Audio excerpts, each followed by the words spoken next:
M.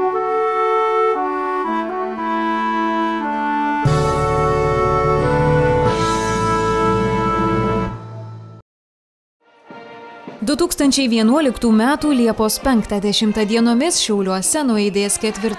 tarptautinis folkloro konkursas festivalis Saulės žiedas. Folkloro atlikėjai, dainininkai, šokėjai, muzikantai iš viso pasaulio ir Lietuvos yra laukiami Saulės mieste, kaip dažnai yra vadinami mūsų Šiauliai.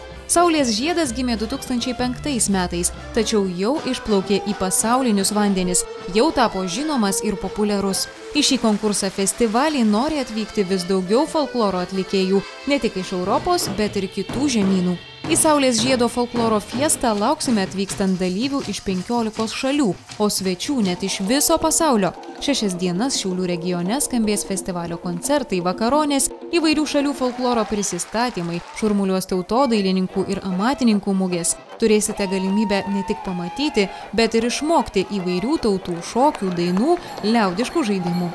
Šiuo didžiausiu Šiaurės Lietuvoje tarptautiniu renginiu miestas minės garbingą Saulės mūšio jubiliejų – 775 Šiaulių gimtadienį. Kartu tai bus parengiamoji šventė vyksiančioms 5-osioms Tafisa pasaulio sporto visiems žaidynėms Šiauliai 2012, kurios taip pat startuos Šiauliuose. Tikimės, kad Saulės žiedo festivalio dalyviai, svečiai ir šeimininkai būdami kartu vėl galės patirti daug turiningų ir džiugių akimirkų. Tegul 2011 metais Liepos 5–10 dienomis Šiauliuose įsiskleidęs Saulės žiedas šokiu ir daina sujungia skirtingas tautas ir žmonių širdis. Iki susitikimo Šiauliuose!